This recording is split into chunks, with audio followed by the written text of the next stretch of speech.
MSW Media.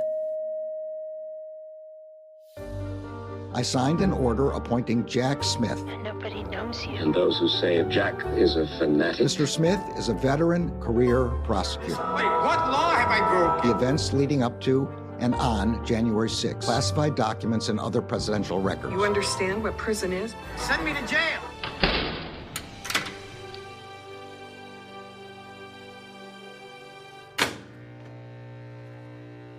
Hey, everybody. Welcome to Jack, the podcast about all things Special Counsel. It is Sunday, October 15th. We made it through Friday the 13th.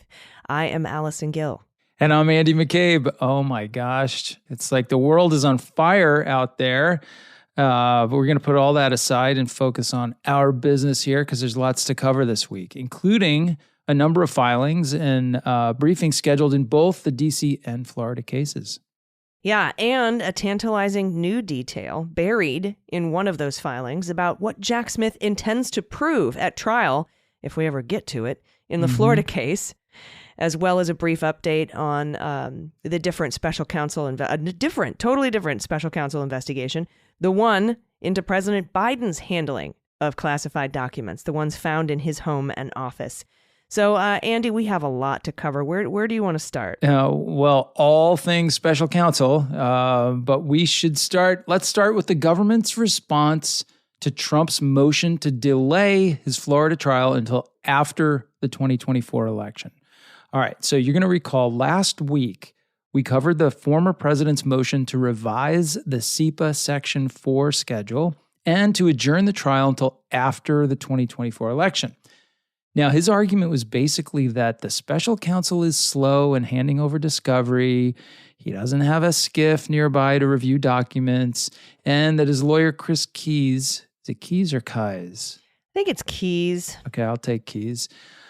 Keyes is too busy for this case because he's also defending Trump in the New York civil fraud case brought by Letitia James. Now, Walt Nauta and Carlos de Oliveira joined Trump's motion to upend the trial schedule. In response, we know that Judge Eileen Cannon stayed the CIPA deadlines pending her consideration of Trump's motion. So basically, we can't get any work done while I think about something. I think that's how I read that one. Mm-hmm. So this week, Jack Smith's office filed the government's response to Trump's motion. And he says a couple different things here. So first, Smith says, and of course we're paraphrasing, Smith says, "We told you Trump's earlier motion to postpone CIPA deadlines was just a precursor for a motion to delay the whole trial. But the court already rejected this argument when he first tried to schedule his trial for after the election." Jack then reminds the court that there are still 7 months between now and the trial date, and that the court set the trial date less than 3 months ago. Now, Smith says that Trump's characterization of the government's discovery production are misleading. The government produced most unclassified discovery the day Trump was arraigned. And as for Nauta, well, he didn't have a lawyer yet, but the day he got one, he got his first share of the government's production. The government also points out that in his motion, Trump used fuzzy math to say that DOJ produced 23% of their discovery since the trial date was set. The bulk of those pages were from Nauta's phone and were likely duplicative, and there was a tech snag that made discovery take a little bit longer. You know what that reminds me of? It reminds me of the fuzzy math he used to set the trial date in the DC case. Remember when he said they made the assertion that the average length of a trial using a Title 18 U.S. Code 371 charge was 29 and a half months or something like that. But that turned out to be only a handful of January 6th cases that happened during the pandemic, right after shutdown. And those cases had 5 to 19 defendants and a bunch of pleadings and pretrial. It was just a bunch of bullshit. And they called it, and he called it out, right? And to Judge Chutkan, and Judge Chutkan was like, yeah, this is fuzzy math. You're misleading us. I don't know how that's going to go down in Florida. But, and once you've been caught with your hand in the fuzzy math cookie jar, I mean, it calls everything else into question, right? So Does the discovery, when stacked up, actually stand taller than the Washington Monument? Or does it only stand taller than a miniature Washington Monument you bought from a tourist shop in D.C.? That's the sort of thing that the judge has got to be thinking right now. You lose credibility when your fuzzy math gets exposed, and that loss of credibility, it infects the rest of your ability to present the facts and your arguments. So, but anyway, I'm lecturing. Yeah. And that Washington Monument thing was if the documents were stacked end to end, not on top of each other. Because it's so easy to stack a bunch of pieces of paper end to end, right? Do it all the time. Well, that's how I stack papers in my house. Yeah. So that's why I have a 40-story house, is to, accommodate my lengthwise paper stacking habits. No human being would stack books like this. Of course not, yeah. Of all course right, Smith goes on to address Trump's complaints about classified discovery by saying, quote, "It's not up for discussion that," and by the way, I'm paraphrasing again, "It's not up for discussion that you wrongfully retained national defense information. That's not up for discussion. Our case is going to be built on the unclassified discovery. And you have that. And by the way, put a pin in that, because there's an interesting detail we'll go over in the next segment of the show that's in this particular part of the filing. And Smith also says Trump's beef with clearances is misleading as well. Chris Keyes has had partial clearance since July. And while Trump argues that Keyes is busy defending his civil fraud case in New York, Jack reminds the court that everyone was aware of his other trials, including the one in New York, when you set the court date for May of next year. That's right. Hire another lawyer. I mean, there's more out there. There's more out there. And as for Trump's complaints that there's nowhere to review classified documents, that's simply untrue. Jack Smith says the Miramar facility is available, and the CISO, which is the officer in charge of the classified, told everyone this is available. The facility is available. And Jack Smith points out that there's not one instance of Trump even requesting a review of the documents in a SCIF. Yeah, if I remember correctly, his original objection was he didn't want to have to drag himself all the way to the courthouse in Miami to see things in the SCIF. He just wanted to be able to see it right there at Mar-a-Lago. And why not? That's where he used to look at all of the classified documents he had after he was no longer president. I want to build a SCIF in my bathroom. Thank you. Here's a quote. "To be sure, the extreme sensitivity of the special measures documents that Trump illegally retained at Mar-a-Lago do present logistical issues unique to this case, but the defendant's allegations that those logistical impediments are the fault of the SCO are wrong. Basically, you shouldn't have retained such heavily classified shit if you didn't want to have to get up out of bed and go review it at Miramar." And then he goes on to say the defendants provide no credible justification to postpone a trial that is still 7 months away. And he put that in the conclusion. So very strong rebuttal.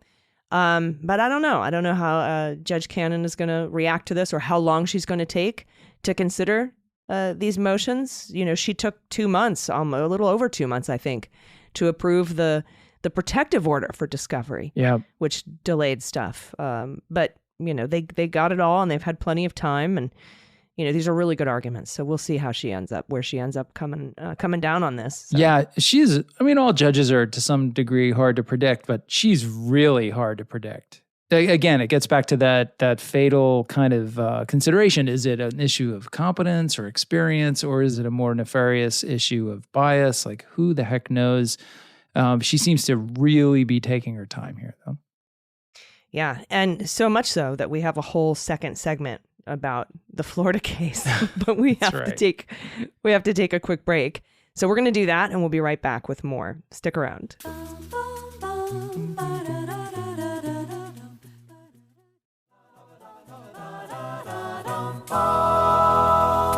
Welcome back.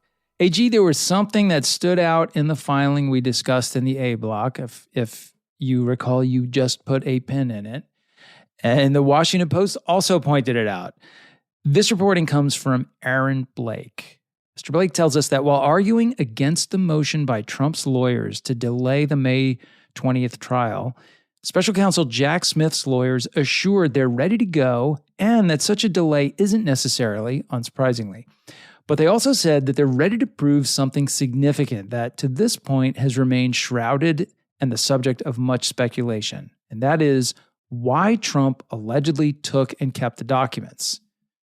Quote, That the classified materials at issue in this case were taken from the White House and retained at Mar-a-Lago is not in dispute, Smith's office said. It then added that, quote, what is in dispute is how that occurred, why it occurred, what Trump knew, and what Trump intended in retaining them. All issues that the government will prove at trial, primarily with unclassified evidence. So, bam, there you go. That's laying down the line in the sand. We're coming at you. We've got the proof. You're going to see the receipts. Yeah, and they go on to say that in the Washington Post, this would seem important not only for general interest standpoint, but from a legal one, right? Because Smith's team might not necessarily need to prove Trump's intention or his motive in the case, why he retained these documents. You have documents, you failed to return them when the government comes calling, and that's a crime, regardless of why you did it. Correct. Right? I mean, and he's argued that in pleadings. So to say, we intend to prove why and what he intended to do with them, it's like, whew, all right. But Trump's indictment in this case made no direct claims about a motive. But that doesn't mean that proving Trump's motive wouldn't be helpful. And that's an important point, right? And I wanted to ask you about this. Yep. Because you and I have talked so much about how the fact that we don't have to show intention here, we don't have to show motive. There's corruption, right? If there's corrupt intent, you have to show that. But that's not part of this. It's just you retain national defense information. When we asked you to give it back, you didn't do that. So talk a little bit about why in like a jury trial especially, which this is, having that motive helps. Sure. So let's remember, as a foundational issue, what is the level of intent you actually do have to prove?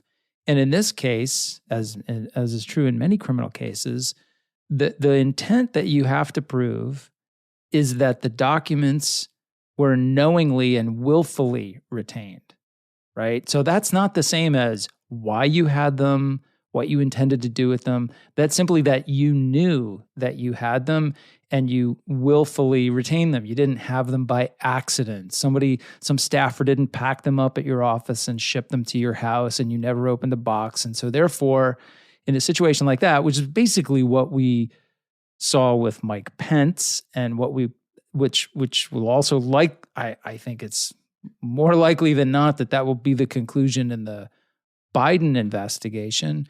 The government can't prove that you knowingly retained these things. The Trump case is totally different. The evidence of knowing retention is rampant. He, made all kinds of statements about they're mine and I kept them and I can have them and misreadings of the law and everything else. You don't have to prove why. But the reason the why is important in a jury trial is because jurors are human beings just like the rest of us, and they want to know why. They're going to sit there and listen to... I want to know why. Exactly. And they want to know why for the same reason you do. It can be hard for a jury sometimes to convict someone if at the end of the presentation of all the evidence, maybe it's days, maybe it's weeks on trial, if at the end of that whole thing, they ask themselves, if they're saying to themselves, I just still don't understand why this person did this thing, it can be sometimes hard for them to convict. So as a prosecutor, you want to paint as clear and understandable and logical a picture or narrative that you possibly can. And one inextricable piece of that story, although it's not legally required, it's kind of on a human level, you want to be able to put this piece in that explains why the thing happened. And so that's why I think they're probably, if they have evidence of that, they're definitely going to put that on in this trial. Yeah, and you know what's funny is that the only thing he does have to prove, which was that he retained them, he says, that's not in question. That's not in question here. Right. And so I thought that was like, dang. And he's like, I'll tell you why. And also, as the guy in the Washington Post points out, if you know the intention, if you know why, that can also combat defenses. Sure. Trump saying, this was all just a misunderstanding, or I didn't know what I had. Right. Or my attorneys told me it was okay for me to keep this. Like that's a potential defense. But if you have solid evidence, if you have let's say, and motive. I'm making this up. I'm motive. just right. I'm just making this up as an example. Let's say Trump wrote somebody a note that said, "Hey, keep these documents because I think my friend, the rich guy from Australia, would like to know about this, and I want to talk to him about it." Down at Mar-a-Lago one night, I just made that up. That would be evidence of motive or intent. What did he intend to do with those things? And it kind of makes the story complete in a way that can be very satisfying for jurors. Yeah, and it's the same in the DC case. Smith doesn't have to necessarily prove that Trump knew that his claims of voter fraud were lies. Right. He doesn't really have to prove that to demonstrate that Trump broke the law. But it would be helpful, like you said, especially at a jury trial. And Smith's office has made it abundantly clear it intends to prove that, devoting 20 out of 45 pages from the indictment to that very point. Right. Washington Post goes on to say, in each case, the government appears to be signaling that it is not going to leave stones unturned. So what are because we already have our theories about why. And I know that they cover some of the prevailing theories here. So theories as to why he held on to this stuff. I mean, it's a great question. Without the benefit of the evidence that apparently the special counsel has, we can only guess.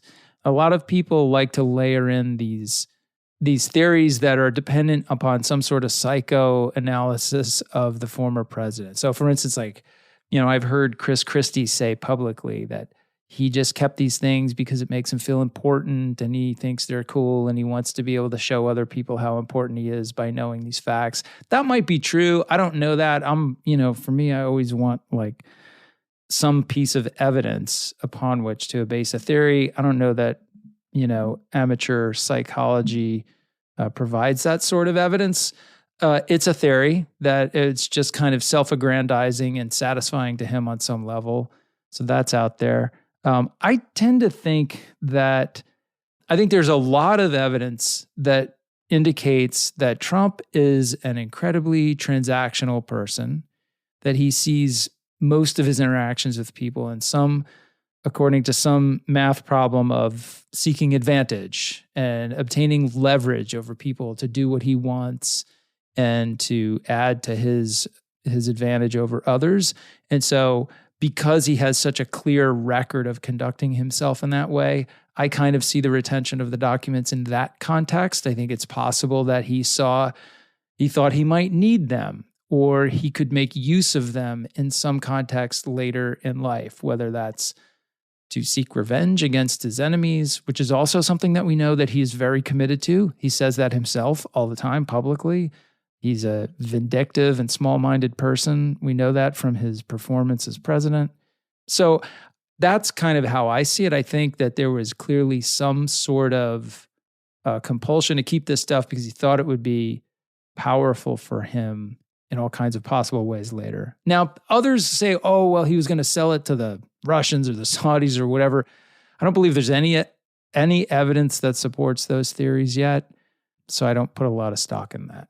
No, but the having them for some purpose is important, right? Yeah. I mean, some folk, one of the prevailing theories is that he's a pack rat, and this just these docs just happen to be mixed in with a bunch of other less problematic materials. He's put that defense forward, which is basically what is happening in the Biden and Pence situations. Right. But the government has already shown that he was involved packing these materials. Also, like and you sorted said, through them before he sent 15 boxes back to NARA. I mean, so he's got a lot of involvement in these things that would puncture that defense. Yeah, and the movement of the boxes, and then trying to destroy the video of the movement of the boxes, and then trying to destroy the video of you trying to destroy the video of the movement of the boxes. Taking the boxes on vacation with you to Bedminster? Bedminster, right. Does that? There's also the explanation that, like you said, these are just trophies, mementos. I think an aide referred to them as his beautiful mind materials. But I want to talk about having a purpose, these documents having a purpose. And Washington Post covers these too, because at least in one case at least, the government has gestured toward a potential purpose. And that's the Iranian document, right? And the accompanying audio recording of Trump at Bedminster showing a potential purpose to go after a target of his ire, General Mark Milley. To the extent Trump used a classified document to go after a critic, that could suggest there's value in the documents beyond just keeping them or showing them off to burnish his ego. And when you attach value to something like that, that kind of really gives you the motive. And Andy, don't forget back in April, Jack Smith subpoenaed information about real estate deals with foreign countries in this case, in the Mar-a-Lago case, apparently in search of maybe a financial motive. But none of that showed up in the indictment. So, but that doesn't necessarily mean it wouldn't be used in the case in chief as evidence to show motive. That's right. The jury. That's right. And it's consistent with what we've been saying all along, that they have more than we know about. So, investigation certainly much broader than what we've seen in the indictment so far. And so you can pretty much count on the fact that they have there are plenty of cards up their sleeve at this point. Yeah, for sure. And, Judge Cannon had that conflict of interest hearing today. She had 2 of them. And this kind of, we were talking about, how so far she's been kind of within the bounds of normalcy, but it just felt like she might be nickel and diming delay tactics, right? Yes. Whereas, when we talk about, I just mentioned that the protective order took her 2 months and that she stayed the CIPA hearings while Trump's motion to postpone the entire trial while she, I can't have anything. We can't do any work while I'm trying to think about this one thing. Exactly. Yep. And something else happened today. She postponed one of the Garcia hearings. So let's remember what a Garcia hearing is, right? That's a conflict of interest because we know that De Oliveira has his attorney, John Irving, and John Irving is representing other people in this case, or has represented other people in this case, and potentially people that might be called as witnesses by the Special Counsel Office. And then also Walt Nauta, his attorney, Stanley Woodward. And we know Stanley Woodward used to represent Yuscil Taveras, who is employee number 4 at Mar-a-Lago. He's the IT guy. He's the one who had Woodward. And then there was a Garcia hearing up in D.C. for him because he lied to the grand jury. And then he spoke to a public defender that was appointed by Judge Boasberg. And then after he talked to that attorney, he immediately said, I want to cooperate. And so that's a bigger kind of conflict of interest than we have with John Irving and De Oliveira. So in those 2 back-to-back hearings today, and by the way, if you recall, DOJ wanted to have standby alternate lawyers on hand for these guys to talk to. Which is the smart thing to do, because it's a highly likely result of these hearings is typically, the defendant, whoever you're talking about, needs to talk to another attorney before they can possibly understand the extent of the conflict they're caught in. Yeah, but Judge Cannon nixed that. She denied that request. So they had the De Oliveira hearing because he's the less conflicted attorney, John Irving, because John Irving is no longer representing the folks that could be called as witnesses.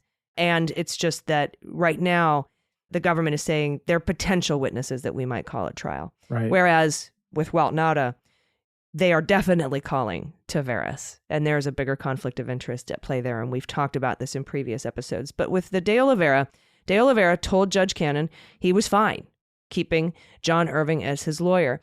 And this sort of hearing kind of reminds me of like a guilty plea hearing, right? Because the judge goes through this colloquy of, are you sure that you are cool with your lawyer having represented witnesses for the government? Are you sure you understand these terms? Do you want to waive your conflict of interest and keep your lawyer? Are you absolutely sure? And they do this so that you can't, their decision or the decision of the jury can't be overturned on appeal for that particular reason, right? Yeah, that's right. And it's you make a good comparison to a guilty plea because the standard is essentially the same one. The defendant's choice has to be voluntary and intelligent. So they has to be made while they're not under duress or coercion from anyone else. So it's totally voluntary. And also intelligent. Intelligent meaning they're making this decision with full knowledge of the relevant facts. And so that's kind of, we talked about this in previous episodes. The Garcia hearing has kind of two sides to it. This is the side of the judge giving the opportunity to waive to the defendant and really building a record to show that even if this is a bad decision, it was the defendant's voluntary and intelligent decision. And therefore, it cannot be the basis of an appeal after they've been convicted. So if he gets convicted, he can't turn around and say, oh, I had insufficient assistance of counsel because my counsel was conflicted by representing another party in this matter, and I should never have had that attorney, and you should throw my conviction out. That's not going to fly now for De Oliveira if he has been advised by the judge all of the kind of important parts of the potential conflict here, and despite that, he's waived it in court. He's pretty much done. Here's a thing, though, that that was brought up by several reporters. I know Roger Parloff was there for Law and Crime. I know Katie Fang was there. Hugo Lowell was there. And they all say that as the judge was going through this colloquy with De Oliveira, asking him over and over again if he understood what it meant to waive this, conflict of interest, and he, yes, yes, yes. She then asked him, smartly, I think, to explain in his own words what he's waiving. And, De Oliveira got to this country when he was 17. He never graduated from high school. He seems to be having a language barrier problem, so much so that the Trump side tried to use that as a defense that he lied to the FBI, saying that he doesn't speak English well enough to have understood your questions. But he wasn't able to articulate the meaning of waiving the conflict of interest in his own words, but said, I want to keep my lawyer. I want to keep my lawyer. Yeah. And so she let him. But that was something that came up during that hearing today. The judge doesn't have to accept the waiver, even if the defendant waives it. And I have seen this in cases before. One of my own cases when I was a young agent in New York, where the defendant is happy to waive, and the judge says, "You know what? I'm not taking it. I've convinced myself that it's not waivable, and I'm ordering you to consult with whatever lawyer." So I'm a little surprised if his allocution was that poor that he couldn't really, effectively summarize the decision that he was making. That's not great. But at the end of the day, you got to remember, he's in a really tough spot. His job at Mar-a-Lago is basically his entire life. It's the only thing he's ever done. He started out as a guy parking cars there. And in the last couple of years, as his boss's, star has risen, so has his, and he's some sort of managerial position now. His lawyer's being paid for by Trump. And I'm sure he sees this decision. Well, I can't say I'm sure, but I would guess that he sees this decision within a financial context more so than within a really finely analyzed kind of legal analysis of the conflict, right? He's thinking, yeah, I don't know. It's too bad he can't get a second lawyer in there to be hey, if you help out, you won't go to jail, and then you can write a book and you'll be famous and everybody will love you. We'll do it for you for free because we're the federal defenders and you qualify for our services, and so you don't have to pay for it. He's probably thinking, A, I have to pay for an attorney, I don't have any money, and B, if I walk away from Trump's attorney, do I get fired? Do I lose my job? Have I basically lost my entire livelihood? So it's a tough spot, but it's the judge's job to make sure that the defendant is making a good decision, and I guess we'll see if that happens. Yeah, and here, like I said, this is the less conflicty of the two, because Irving is no longer representing either of the other clients, and they are only potential witnesses in this case. But then when they got to the Walt Nauta, Stanley Woodward hearing, apparently things kind of went sideways. And here's what happened. So they were arguing the typical stuff look, Woodward used to represent Taveras. We are definitely calling Taveras as a witness. Taveras lied to the grand jury before with you as a lawyer, and then when you were gone, stopped lying. And if you want to try to impeach him on cross-examination, which we brought up in our briefings for this hearing, that is a conflict. But then I guess the DOJ tried to raise something that they didn't put in the briefings, which was that they wanted to block him, Woodward, from being able to do any summation during the case, during trial. So no summation whatsoever if he remains as an attorney in the case. That's interesting. Yeah, and that upset the judge because they cited 3 cases, but they cited 3 cases from New York. They didn't have, and she asked them, do you have any precedent from the 11th Circuit? And they were like, no, and they couldn't come up with anything. And so she said, look, this wasn't in the briefings. And Woodward says, I'm not prepared to argue about summation. I'm not prepared to argue that here today. And the judge said, yep, nope, we're gonna have more briefings now. If you want to bring up this argument, we have to have new briefings, and we're gonna have to postpone this hearing. And bang, she gabbled out. She was pissed, apparently, according to all the reporters that were in the room, because the DOJ raised an argument that they hadn't previously raised in their briefings for this hearing, and the other side wasn't prepared to defend it, and so she postponed the whole hearing. There's judges who you could get away with that, but not her. Like, it's probably not a great decision on their part. Maybe something that they came up with at the last minute after the briefings had been submitted, and they figured they would just throw it out there. Or maybe something they've argued before in front of a ton of judges, and they just figured she would know. Or everybody knows the whole summation argument. It's not just about cross, blah, blah, blah. But you can't... You can't do that to her. Yeah. She is so gun-shy. She's clearly really trying to chew on everything for a long time before she makes a decision. And she's not going to... She doesn't seem to me to be the type that's going to be comfortable like making decisions on the fly from the bench. A lot of judges who actually move their docket forward. Well, because that was my question, right? Why don't you say, hey, like if I was asking my friends who were there, who were reporting on this, like, well, why didn't she just go, hey, look, you didn't bring that up in your briefings. You can't bring it up in the courtroom today. If you want to bring it up, then we're going to have to postpone this and do briefings, or we can finish we can finish arguing what you briefed on, what you choose. Right. But or just, that's not... or just held the defense to the fire. Like, okay, fine. What's your, hear the government out and then go to the defense and see if they're capable of off the top of their head saying, hey, that's not going to work for whatever reasons, arguing it. That's what lawyers do. They argue this stuff. There's no 11th Circuit cases to actually be prepared with. So just tell me why you think this is a bad idea and then make a decision. Or as a judge, you could then say, you know what? I want a little bit more time on this one. I'm going to reserve on this question. But she's I'm not going to make precedent today in the 11th Circuit or in this district. So she sees anything possibly out of line, and everything comes to a complete stop. It's not a good setup for the speed of justice. No, it's not. And we'll see where this ends up, because like I said, she took 2 months to do the protective order.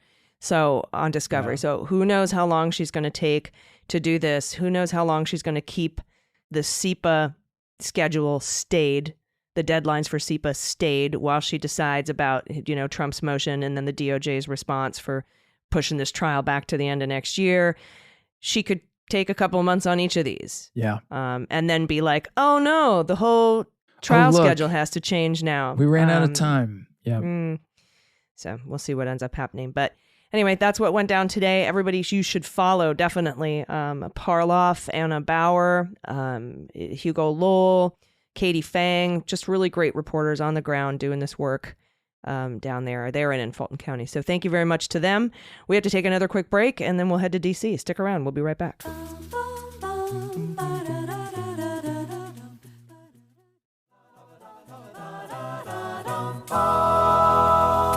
Welcome back. All right, AG, let's head to D.C. DOJ filed a motion asking Judge Chutkan to require Trump to file his intent to employ something called the advice of counsel defense. So you're going to remember this one. This is basically the, I can't be responsible because my lawyer told me to do this. My many lawyers, many crazy lawyers. So the DOJ reminds the court that if Trump wants to use the advice of counsel defense, meaning my lawyer said it was okay, Trump would waive all attorney-client privilege for all communications concerning that defense, which could lead to further discovery and further investigation. In their motion, they point out that at least 25 witnesses, including co-conspirators, campaign employees, the campaign itself, outside attorneys, a non-attorney intermediary, and even a family member have invoked attorney-client privilege. Wow, 25 witnesses. 25. That is not a small number. And since exhibits are due on December 18th, and if Trump intends to use the advice of counsel as a defense, DOJ wants to force Trump to file his intent to use that defense by the date the exhibits for trial are due, because those exhibits would, of course, have to include advice of counsel exhibits. So they are trying to raise this as a pretrial issue to kind of tease out the discovery and investigative tale that this would raise, right? If he goes down this road, there's going to be a lot more work for them to do, and potentially a massive amount of pretrial kind of conflict over the discovery involved. I think that's my best explanation of this one. Yeah, and the Department of Justice here, Jack Smith, acknowledges that a lot of times courts don't require defendants to tell anyone what their defense strategy will be. But Jack Smith points out that Trump has told the world a zillion times that he intends to use this defense. So the cat is out of the bag, right? That's right. It'd be a bit hard to pull that one back now. Whoa, I didn't really say that 12 times on Sunday. Yeah. So since you already said you were going to do it, we would like you to do it by this time, because we could have a lot more investigations, potential superseding indictments, a lot more stuff going on, from having this additional discovery. Plus, that's when court exhibits are due. That's right. And the DOJ adds, hey, first of all, your advice of counsel defense won't work. But if you're going to use it, we should be able to oppose that defense ahead of trial, because you've told everybody you're going to use it already. Right? And since Trump lawyers blabbed the defense counsel idea all over the Sunday shows twice, requiring him to claim it as a defense doesn't harm him at all, right? Because that's another consideration. How will this harm the defendant? But it can't, because it's not like it's a secret trial strategy anymore. So there's no harm. Yeah. It's almost like he's waived that privilege of secrecy or strategy by talking about it. It's almost like waiving a privilege, right? Well, he tried to do it in the Eileen Cannon case with the special master, because the DOJ was like, you got to tell us if you're going to try to say you declassified this stuff. And he's like, we aren't revealing our trial defense strategies, unless it's on Truth Social, in which case I reveal it every 5 minutes. Yeah, totally. DOJ also argued that it's efficient to do this, because all new evidence, it's going to take a while to review. And he mentions again, possibly further investigate. So in order to preserve Your Honor's trial schedule, we would need it sooner rather than later. So this is basically, just sounds like DOJ's calling his bluff on a public defense he's been parading all over town. Yeah, I think that's right. There's a lot going on here. I think first that, and possibly further investigate, that's the brushback pitch, right? That's are you sure you want to go down here? Because if you do, this is what we're going to do, and it could be worse for you in the long run. Reminding you of the consequences. That's right. And then if he says, I don't intend to file a defense of counsel, then everybody and their mother knows publicly before the trial starts that you were full of what. Right. So it comes down to is this exclusively an administrative matter? DOJ is trying to be efficient. They're trying to spot a potential problem long before it becomes a problem that derails the trial schedule. They're trying to, tee this issue up to get it resolved in an efficient manner. Or is it just a bluff? Are they calling his bluff? Are they trying to tease out this strategy and really subtly kind of convince him to not do it? I don't know. It's a good question. What do you think? Or dare him to. Yeah. I dare you to waive all your attorney-client privilege on communications. Boy. It's like middle school, right? It's not going to work. Yeah. I'm not touching you. I'm not touching you. It's got a very middle school threatening tone to it. But yeah. But it comes under the cover of, hey, this is a rational thing to do. We're trying to keep everything. We're trying to foresee problems and handle them before they become huge problems. And so usually we don't do this, but you told everybody you were going to do it. That's so right. To keep the thing tight, keep the schedule tight, we'd like to see it before December 18th. Yeah, so we'll see. It actually sounds to me like the kind of thing that Chutkan might go for.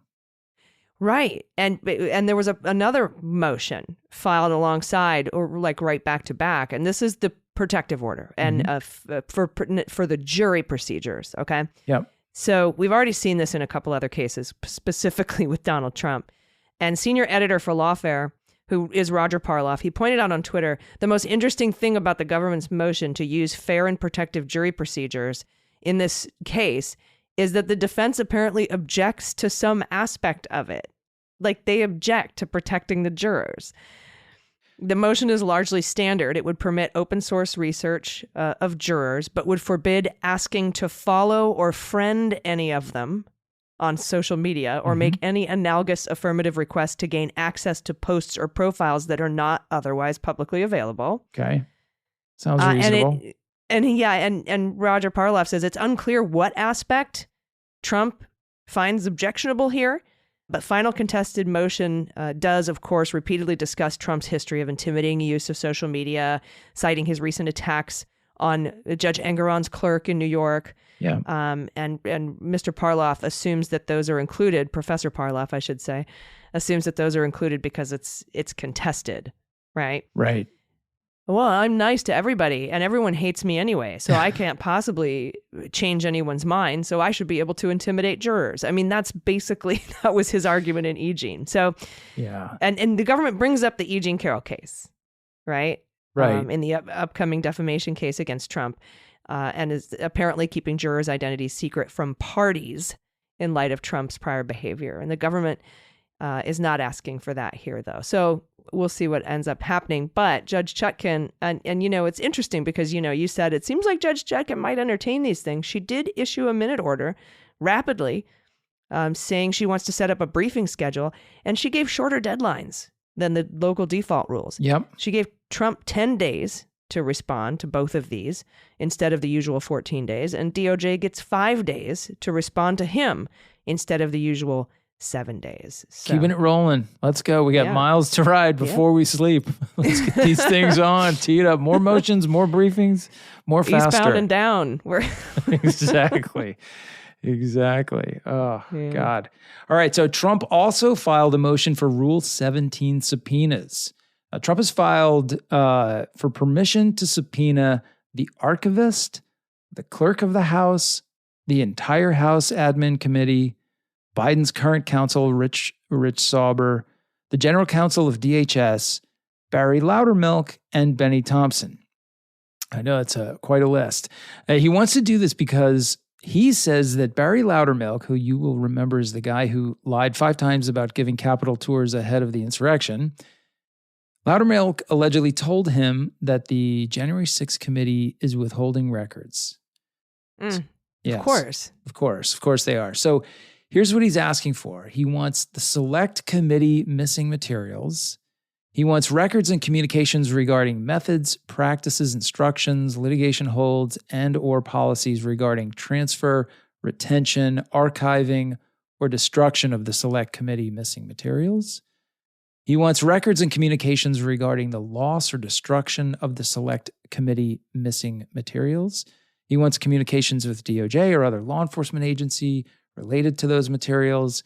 He wants records and communications relating to any accommodations or agreements with the executive branch, including DOJ, DHS, the White House, regarding the infamous missing materials, and of course, any other documents, communications, or records that in any way pertain to the missing materials.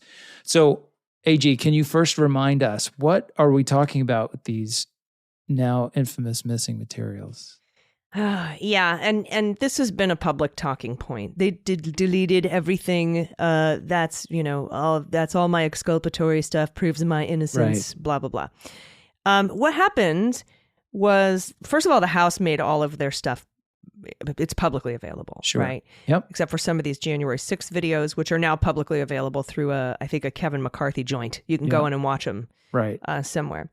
But and per the House rules, the video depositions were destroyed, right? So, and that's per the House rules, but the transcripts all exist. Right. And so he's making a deal about this. He's saying that they deleted evidence. I see. That's what the House rules dictate. At least that's my understanding. So those videotape, the videos of the depositions that did not get played in the hearings have been destroyed pursuant to House rules. I got it. Yeah, or I think maybe the videos exist, but the tapes don't. Like it's duplicative, Yeah. right? There's something that is duplicative. And he is saying that because a duplicate record was destroyed, that there were other records destroyed. And he wants all that information on the quote unquote missing materials. Yeah. Well, if you want to construct a conspiracy about why you're innocent, then no better way than to begin a hunt for something that you claim is missing but isn't really missing. So, because that could go on forever. So there's obviously, you have to read everything that happens in these requests in the context of delay. And here we are, right? Back to kind of square one. Yep. And in his motion, Trump says he conferred with DOJ because, there's usually a rule in place where if you're going to file a motion, you also have to include whether the opposing counsel agrees with you or opposes your motion. And so they said here that they conferred with the DOJ, but the DOJ is not taking a position on this request at this time. So maybe they just need some time to, I guess, read how stupid it is. I don't know. They were like, dude, let me call you back tomorrow. This is nonsensical and I haven't read it yet. And they're like, I didn't take a position. I need a minute to digest the idiocy that was just handed to me. I don't know what the reason was, but I imagine when they do, I think what they'll say is that Trump has all these records. Yeah. They're all either public or available, or they've all been handed over in discovery, or they could argue that these subpoenas are improper. And I do look forward to that response. And the reason I say that is because Andrew Weissman tweeted that nothing about this motion complies with Rule 17 because Rule 17 does not permit pretrial production of generalized documents. You have to call for production of specific known documents needed and that are admissible. Yeah, calling for generalized documents, that's discovery.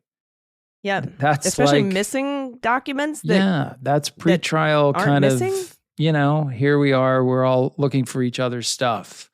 The missing tapes could stack up one at a time and be taller than a blue whale, which is the largest mammal on the planet. It came to me with tears in its eyes, Andrew, saying that I was the perfect president.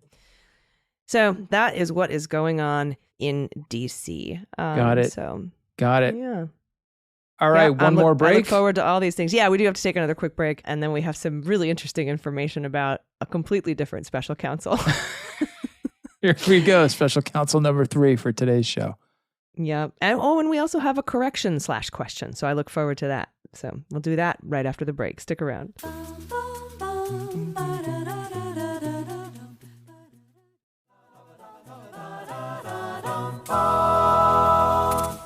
Welcome back. Okay, we have some movement in another special counsel investigation. So we're not talking Jack Smith here. Take your Jack Smith robes off, everybody.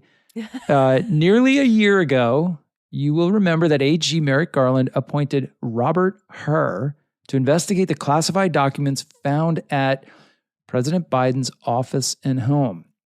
So from my colleagues over at CNN, Special Counsel Robert Hur's interview of President Joe Biden is a sign that the classified documents investigation is nearing conclusion after casting a wide net that included dozens of witnesses during the 10-month-long probe.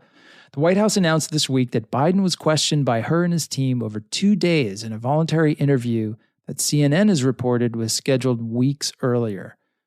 One source told CNN that investigators have indicated they hope to wrap by the end of the year. And sources familiar with the investigators' line of questioning said they got the impression that charges are unlikely and that there has been no discernible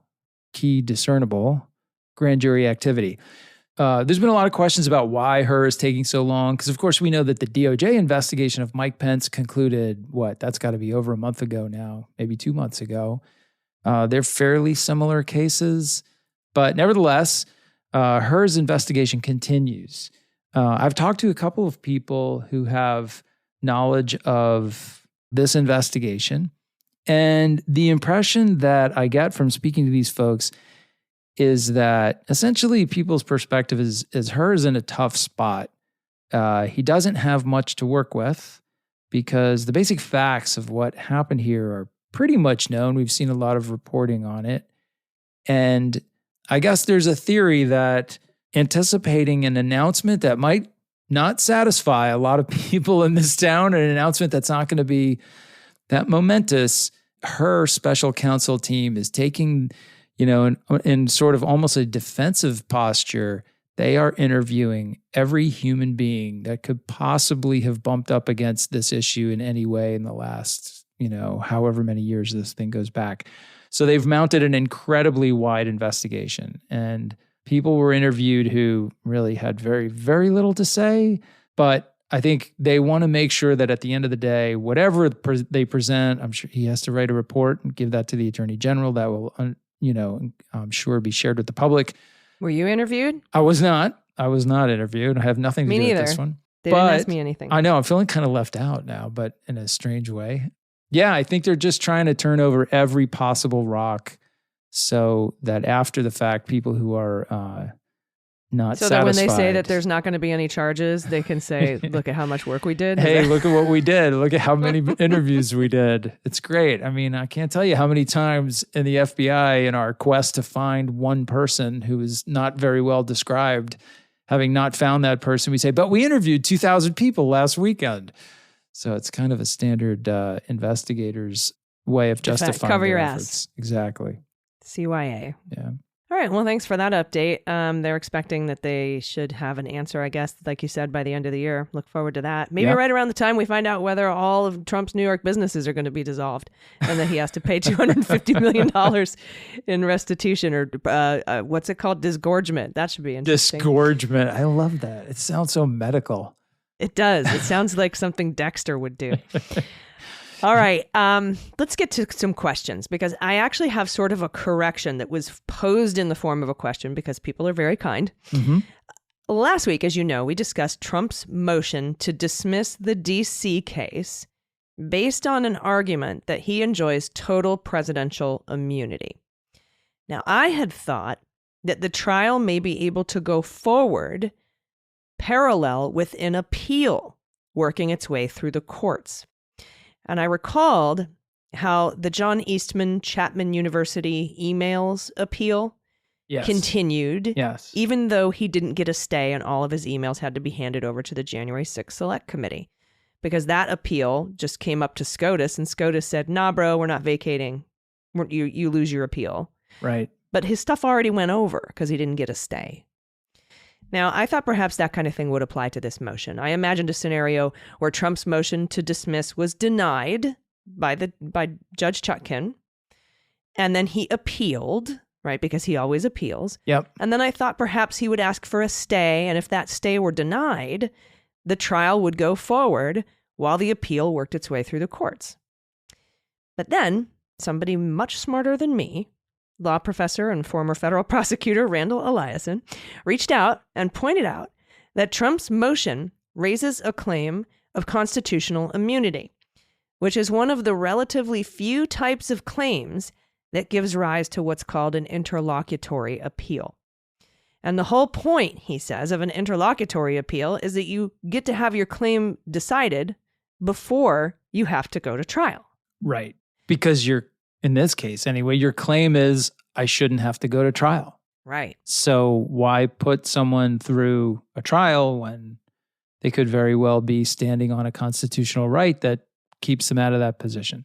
Yep. And then, Andy, you reached out. We like to triangulate our data here. I totally trust Randall, but I'm like, let's reach out. Let's get some other thoughts on this because I trust but verify. And you reached out to Andrew Weissman, who confirmed what Randall Eliason, Professor Eliason, said, saying interlocutory appeals will be quick in the circuit, but the Supreme Court could take a while, and this is the biggest chance for delay of this trial. That's right. Yeah, Andrew and his partner, Mary McCord, talked about that on their podcast a few days ago and gave it kind of, talked about the motion in general, but this was their main point was like, this really stands out to Andrew as the issue with the greatest potential to throw a massive delay in the trial. You could if, it's likely a Supreme Court issue. It's never been decided whether or not President enjoys absolute immunity from criminal investigation and prosecution for acts that they engaged in while they were president and acts that are determined to be within the outer perimeter of their presidential duties. It's definitely the sort of thing that the Supreme Court would probably look to weigh in on. So that could take a while to have that happen. Yeah, and you also reached out to Eli Honig, right? And he basically said that Trump's team will argue you have to actually argue for interlocutory appeal, and that the DOJ can oppose that.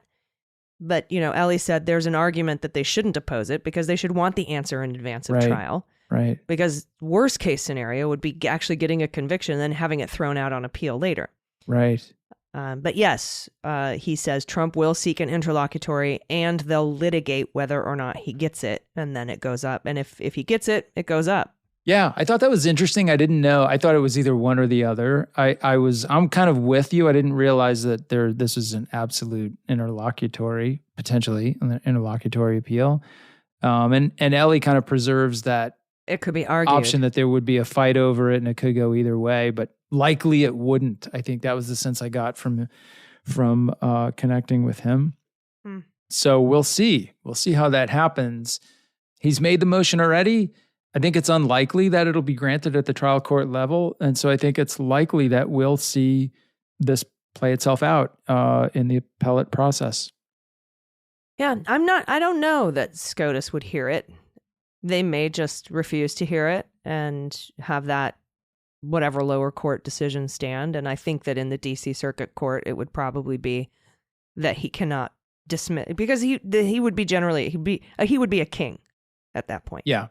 There's all kinds of problems with it. And I don't want to kind of relitigate last week's show, but mainly they rely on a case in which Nixon tried to establish absolute immunity from a civil claim after he left the presidency. And the court went with him. And that's basically what people turn to, that case, to say that for acts committed within the outer perimeter of the president's responsibilities, you have absolute immunity from civil claims. Very different to try to apply that to the criminal context. And that's what Trump is trying to do here. And there's all kinds of ways that the way they wrote the motion is kind of, I think, deceptive and not really factually balanced. But there's a couple of indications that things would not go their way. There have been decisions in cases involving Trump in the last couple of years that have made the point that criminal matters are handled differently than civil matters, and that Trump's prior efforts to secure absolute immunity in some of these cases have been shot down, not by the Supreme Court, but by other courts. So I think you'd have to say it's not leaning in his favor right now, but who knows, if it makes its way to the Supreme Court, it's like all bets are off. Yeah, and I imagine it would, because that would be up to Donald and his lawyers, whether it gets to the Supreme Court or not, and whether they have whether they weigh in on it. Right. Whether they weigh in on it is up to them. They might not grant cert, but like you said, they might want to in this particular case because it hasn't been litigated for a criminal situation before. Yeah. Well, thank you very much to Professor Randall Eliason for bringing that question to the forefront, pointing out the interlocutory nature of constitutional arguments in this particular case, and we'll see how it ends up. So thank you. And listeners, if you have any questions, you can send them to us by clicking on the link in the show notes. We have a form for you to fill out. That is our show this week. We got through it all, and we appreciate you very much. We know there's a lot of world news going on right now, and that it's a lot of very difficult news. So we just want to remind you to please take care. Take care of your families, take care of yourselves, because it's a lot. Yeah, that's right. It's, I think, super important for people who can do it to stay plugged into what's happening overseas. All these things are, in addition to being traumatic and kind of triggering for a lot of people, they're also really important in terms of how they impact the decisions that are made here by our government, by the administration, and by our legislators on the Hill when they're around and working. So good for you for staying informed. If you can do that, take a break when you can. It's not easy to kind of consume this stuff on a 24/7 basis, which is basically what we've all been doing this week. So hang in there. Always better to know. Spoken like a true intelligence guy, but yeah. And thanks so much for listening to us again. We really appreciate you listening. Yeah, thank you very much. We will see you next week. I've been Allison Gill. And I'm Andy McCabe.